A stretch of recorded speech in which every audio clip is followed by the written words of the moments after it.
so narrow and so poorly signed that not many Londoners know this bridge is here. If you do see anybody up there today, give them a wave, because they're more than likely lost. These people stood up here all day looking for the way off. But through this bridge and off to the right, dominating the skyline, we have the Shard. The Shard is the tallest building in Europe. It is 1,015 feet high. And it's up there you'll find London's only 6-star Shangri-La hotel, a champagne bar, office space and luxury apartments as well. Also on the right is a very historic riverside pub. That is the Anchor Bankside, and it's been named a tavern on that site for over 400 years. It's even said that William Shakespeare had a changing room at the Anchor for when he was performing at the nearby Rose and Globe theatres. The bridge ahead of the boat is Cannon Street Railway Bridge. It's arguably the oldest and the ugliest railway bridge across the Thames in central London. It was designed by John Hawkshaw and it opened in 1866. Well, through this bridge and off to our right we have a wooden sailing ship. That is a replica of Sir Francis Drake's vessel, the Golden Hind. Drake circumnavigated the globe on the original. He stole so much gold from the Spanish that they called him El Draco, the dragon. And when he came back, he gave the gold to Queen Elizabeth I and he paid off our national debt. But only we had someone like him today. That replica has been round the world twice. They're currently preparing for their third round the world trip. Also on the right, behind the trees, is London's second largest place of worship, and that's Southwark Cathedral. That's the resting place of Edmund Shakespeare, the younger brother to William Shakespeare. It's also where a young man was baptised. His name was John Harvard. He was the son of a local butcher, and he later went off to America, where he helped to found the Harvard Library and University. Well, the bridge ahead of the boat is London Bridge, and it is the 5th bridge to span the river on this site. The first one was a wooden bridge built by the Romans in around 43 AD. This bridge was opened by the Queen in 1973. It replaced the last bridge which was found to be falling down. Now we did the only thing we could think of. We boxed it up side by side. We sold it to an American company for £2 million. That bridge now spans the man-made Lake Havasu in the Arizona desert. But over on the left of the boat we have a sandy-coloured building with the gold fish for weather vanes. That is the old Billingsgate Fish Market. And there was a fish market on that site for over 900 years. It's now moved to larger premises in Docklands area, where it's still famous for its fresh fish and the foul language from its porters. A young man called Maurice Micklewhite started his career there. He later went on to become the famous Cockney actor Michael Caine. A lot of people say Billingsgate is where he learned how to swear properly. Not many people know that. But our next point of interest is quite difficult to see because it's painted in camouflage. But over on the right we have HMS Belfast. She was built in the Harland and Wolff shipyard in Belfast, the same shipyard as the ill-fated Titanic. She saw action during the Second World War, and she last fired her guns in anger during the Korean campaign. She's now part of the Imperial War Museum.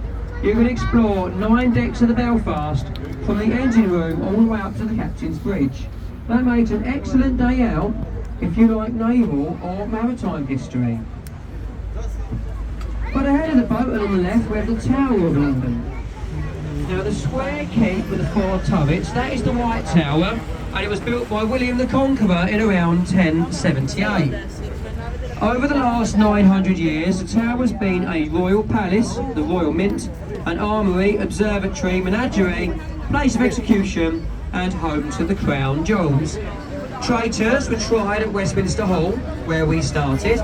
They were rowed downriver in a small boat by someone like myself, probably without commentary, and then they were taken through the entry to Traitors Gate to be locked up in the tower or executed up on Tower Hill are inside the tower on Tower Green. Contrary to popular belief, only around 10 people were executed inside the tower. The majority of the executions took place outside of the tower on Tower Hill. Now, one of the most famous people to be sent to the tower was the Elizabethan explorer Sir Walter Raleigh. He was imprisoned at the tower on 3 separate occasions for a collective 13 years. And he even raised his family within the tower walls as well.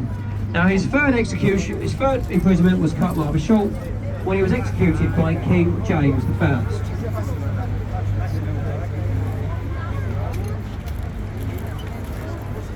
Now ahead of the boat we have Tower Bridge. Tower Bridge was designed by Horace Jones and John Wolfe Barry. It was completed in 1894. The centre span of this bridge opens like a drawbridge, and that's to allow large ships like the Belfast into the upper port of London. The 2 bascules weigh 1,100 tonnes each, and they are so well balanced that they can be opened just 1 pint of water in only 90 seconds.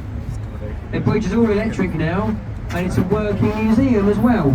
You can climb up the North Tower, cross the top walkways, and then explore the Victorian engine rooms on the other side. And if you take a look at those top walkways, they've even fitted a glass floor. So if you do time your visit of the bridge lift, you get an excellent view of the boats passing underneath. But I wouldn't look too close, folks. We had a Scottish wedding up here last week, and that was a shock.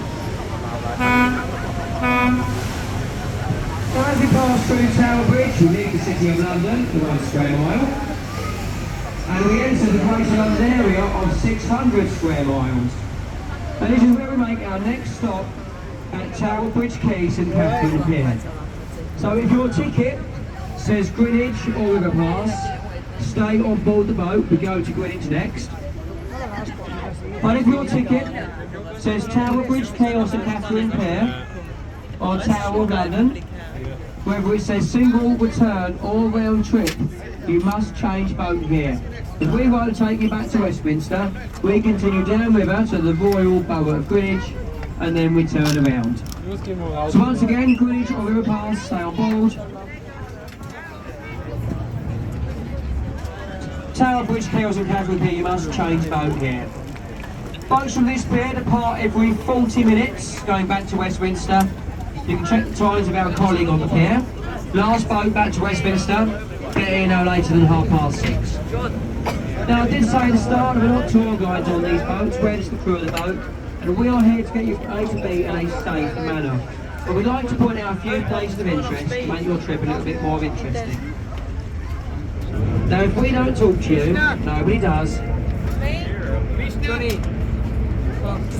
And then you're left with a bit of a mystery cruise travelling down to the tower. If anybody's understood my few words, maybe you've enjoyed them. I would like to show any appreciation for my efforts as a guide. You can do so in the traditional manner at the exit. That's where you'll find me, arms and Captain Silver Champagne Bucket. Other than that, folks, thank you very much for travelling with us.